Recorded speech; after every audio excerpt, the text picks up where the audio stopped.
And trying to flip back and forth from Facebook. Hello, everybody. Welcome. It is Thursday, the 23rd of February. I am Benyamin Cohen, the news director of The Forward, with Spike. Lovely pug, yes. This is Spike the pug.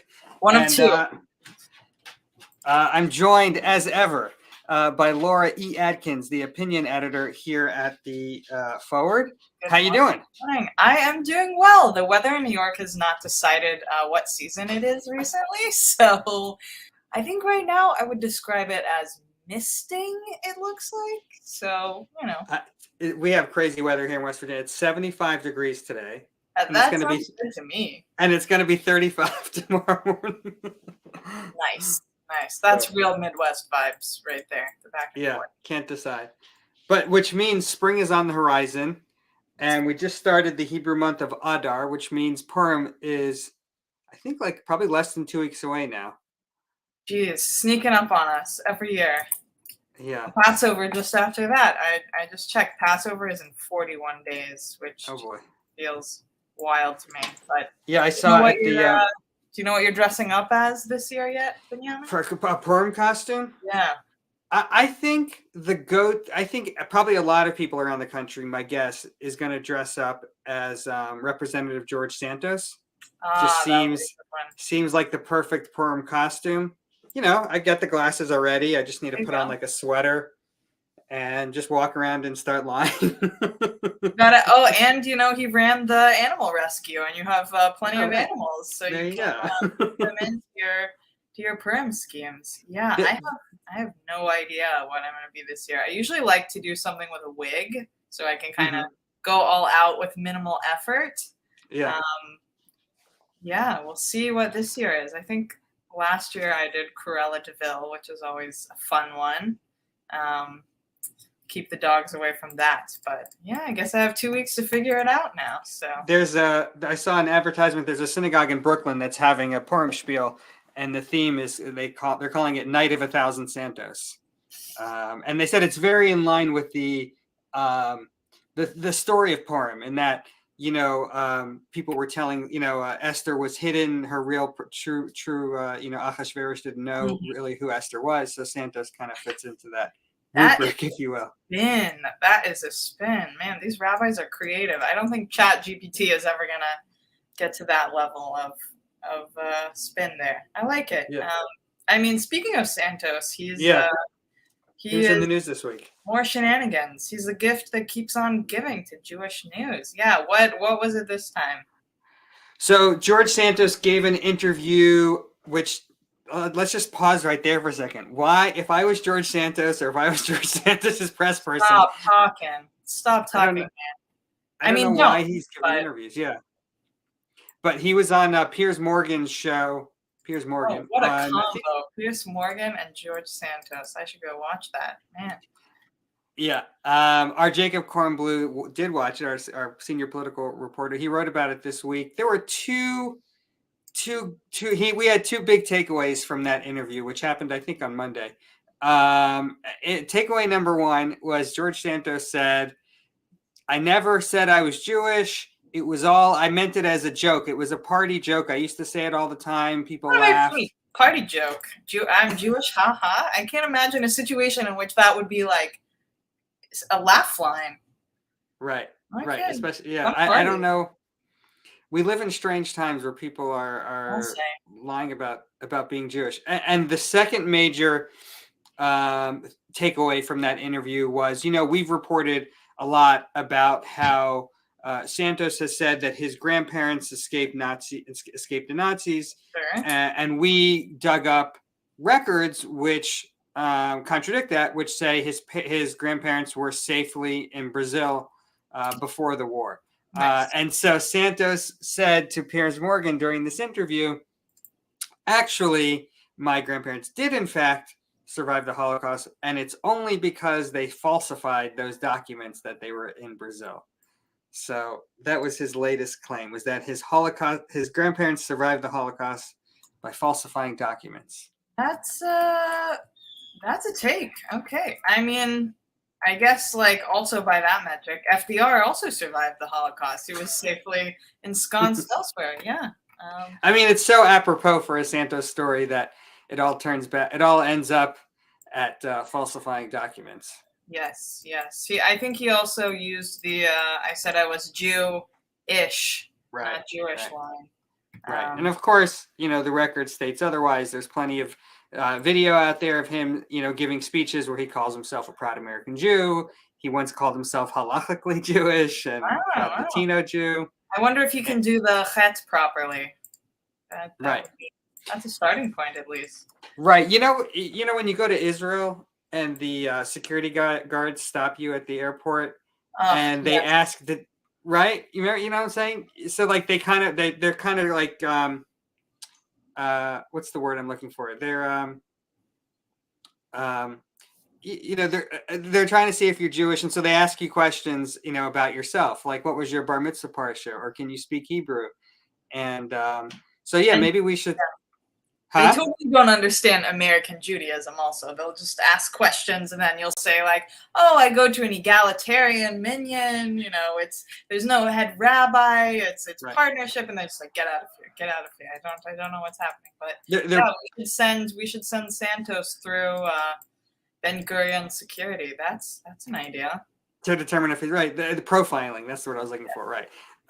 We should send Santos and anyone else who claims to be Jewish through the airport and see what happens then.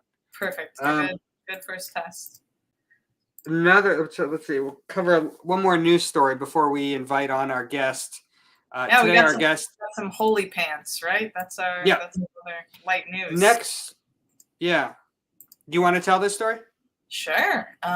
So a very famous and esteemed ultra-Orthodox Rabbi Chaim Kanievsky, died last year, and now his pants, one pair of his pants, are up for auction for a starting bid of $3,200.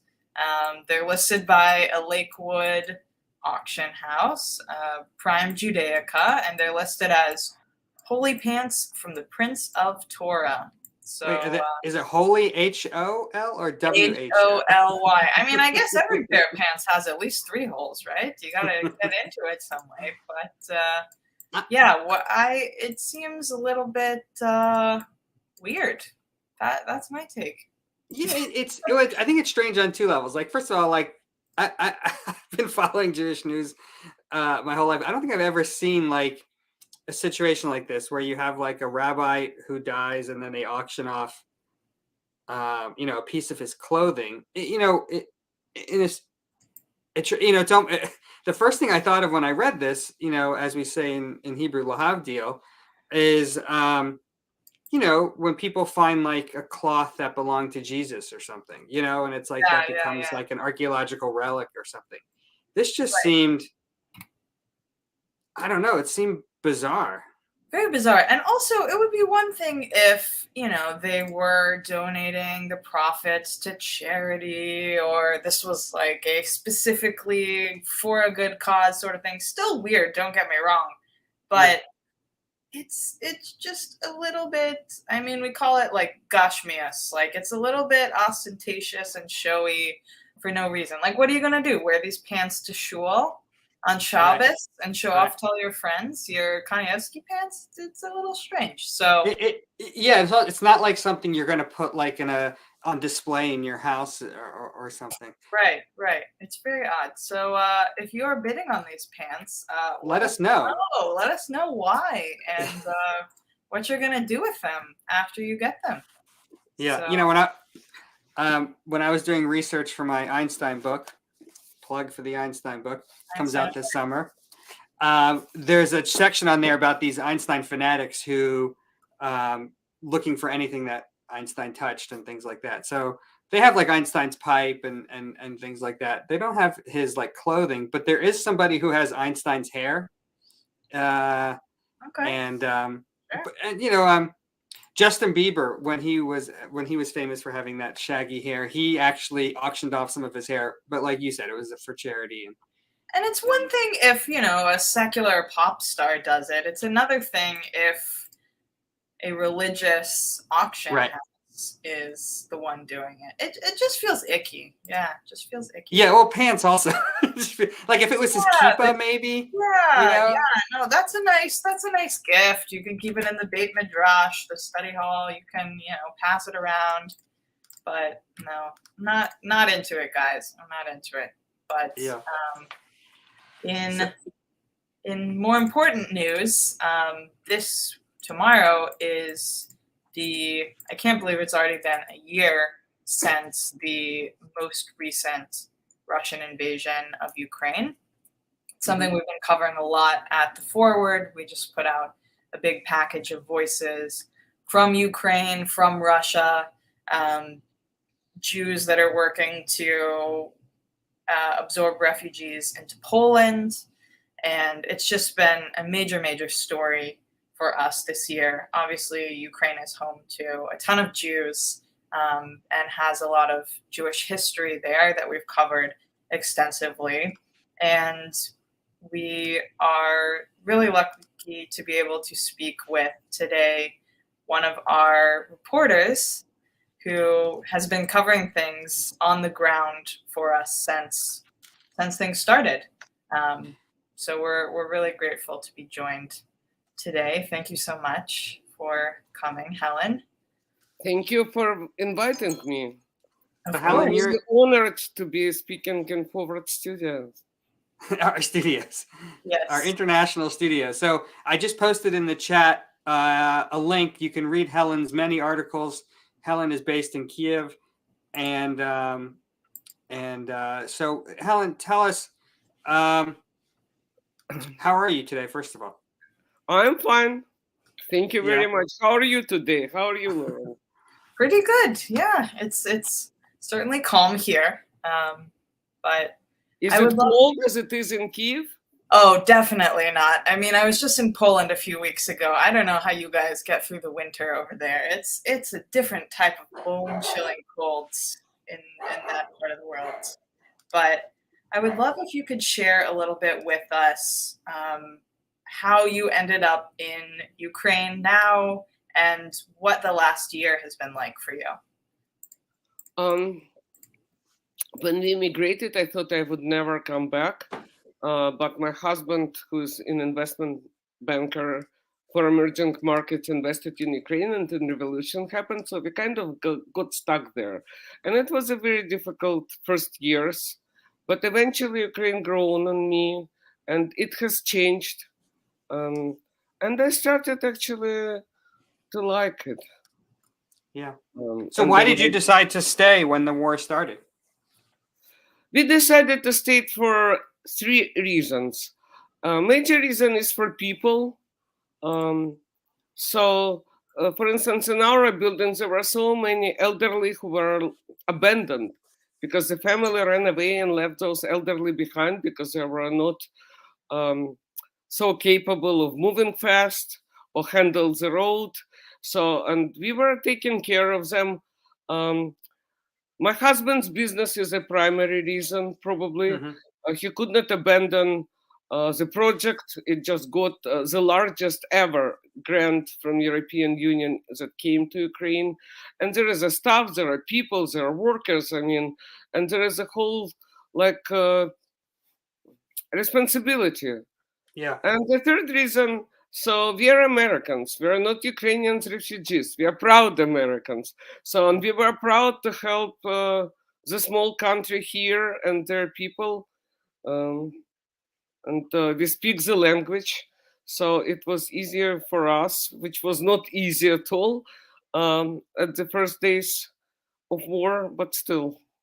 Yeah, what has the day-to-day been like? I know there's been periods of calm, periods where, the electricity is out, there's bombings. What has that day-to-day been like for the past year? The electricity blackouts are ongoing, and it's very difficult. So people put alarm clocks at 2 a.m. to do laundry and cooking. So it's a lot of challenges. They come home, they can heat up their dinner or cook anything. I reached out just through Google to a lot of synagogues in the United States with pledge to help and send some alternative power supplies. And I got some responses, not as much as I expected, and not as much as people of Ukraine need, but still we get like Temple Bethlehem from White Plains and congregation Bethlehem and Center Temple Israel in New York. They help a lot, and they are sending those power stations and portable heaters and power banks. So, and I'm giving everything to Rabbi Reuven congregation, so at least some people have more comfortable life, and I hope more Jewish people will respond and at least help Jewish families. So we're helping non-Jewish families as well. So we published your most recent story this week, and for those people who get our morning newsletter, we promoted it in this morning's newsletter, and we talked about how you've been covering the Jewish community in Ukraine. And I was going through some of your old stories, and I noticed it's almost like you see the whole year, because you wrote about Passover in Ukraine, and Rosh Hashanah in Ukraine, and Sukkot in Ukraine, and Hanukkah in Ukraine. I mean, what has that been like to have these, normal Jewish holidays, but in such a wartime situation? I think during the war times, people pray more in general. Mm-hmm. And so, for instance, it was not as crowded in Central Synagogue where I was on Rosh Hashanah, but still people were somber. It was not as cheering. People were reserved. On Sukkot, the explosion was 2 blocks from my house, so I saw that all my windows were shaking, and so, and I saw the smoke, and I said to my husband, "Is it a bomb?" Like, I thought it could not be that close. So, but Sukkot was a really interesting celebration, and I'm going to write about Purim, which is coming soon. Yeah, we were just talking about that before you came on. Are you going to dress up for Purim? Yeah, just wait. Of course. Are you scared, like on a day-to-day basis? There is a Russian saying that the one who has seen a lot does not cry much. So I'm not really that easily a person who can get easily scared. No, I have never been scared, but I can tell you the truth that when I'm looking back on those first days of war and what we went through, I am getting scared that I am the person who was doing it without fear. Mm-hmm. So we heard from a lot of people, particularly right before the war started, this tension between very much acknowledging Russia as the aggressor in this situation, but also having family histories or stories in Ukraine of anti-Semitism, or having kind of a complicated relationship with the country itself based on the past. What's it like to be Jewish in Ukraine now? Is there any anti-Semitism? Like, how do you feel day to day? I feel absolutely safe. On the contrary, it's kind of cool. And some of my students were Magen David, and they're like looking for their ancestors. And I will tell you a very touching and try to make it short story that one 90-year-old Gentile lady received a power station. And she told me a story how her family, her grandmother, was hiding a Jewish family during the World War II in their basement, risking their life, and how it makes the whole circle, like what goes around comes around, that they were helping Jewish people, and now Jewish people are helping them. And I'm proud that I actually connect synagogues across the ocean, and we're getting some So it's a touching story. So no, there is no anti-Semitism. I don't experience it. However, I am bothered with the monuments to all pogrom, so to speak, initiators like Khmelnytsky, Bandera, Petlura, which the streets are named after them. And Tchaikovsky is not in the opera house any longer, but the streets are named by the biggest anti-Semitic people ever. So it's. And how does that now that you have a Jewish president, how does that tie into all of this?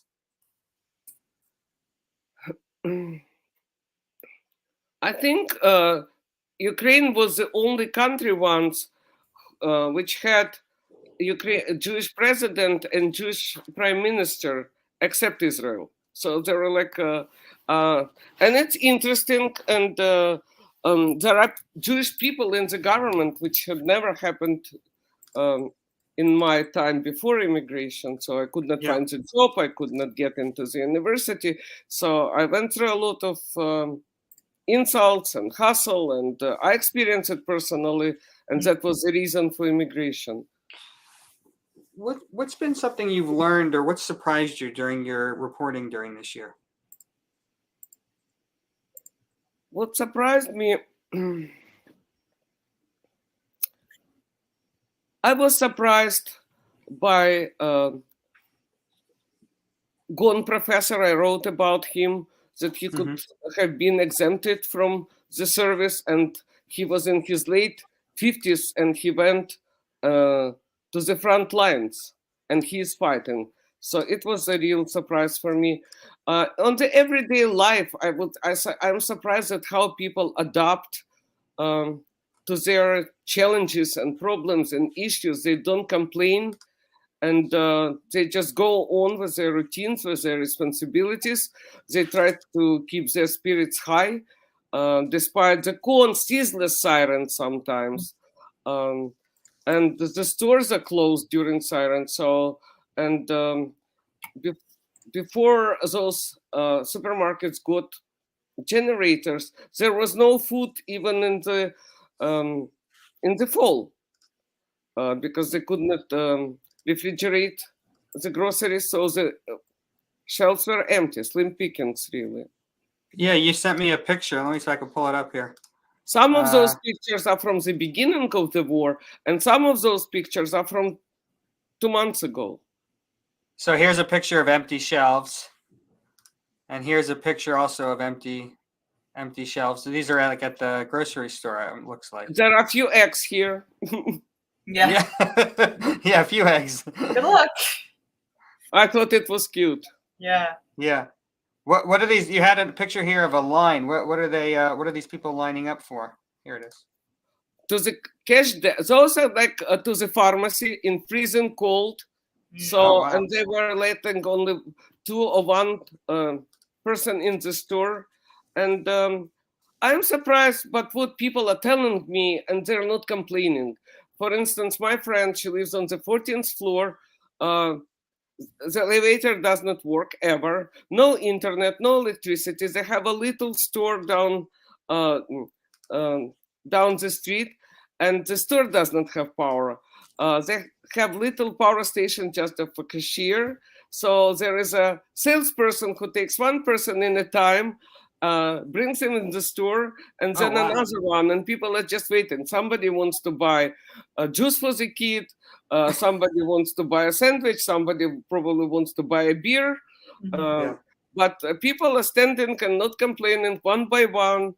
And it's kind of, and life goes on. But people, I think I can compare it with September 11th, because I survived that too. And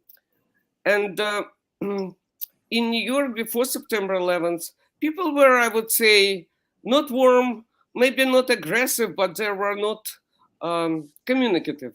And after September 11th, they became kinder, and there was an eye contact and small talk in the store. So the same here. So people's warmer and more supportive and more caring. Yeah. Thank you so much for joining us. As a wrap-up question, I'm curious if there's anything. Obviously, you've reported extensively, and everyone should read your work. But is there anything else you particularly want Americans and American Jews to know or be thinking of right now?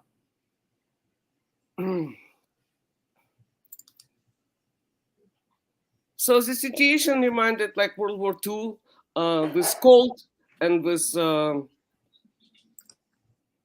no stock of products, but people are going on, and I think that Jewish people should help more in America, Jewish people in Ukraine. So I think that Jewish people in particular have stayed together during the war times, better off, of course, in the peace times of peace, but I think at war times, Jewish people should stay together because they suffered the most during the wars.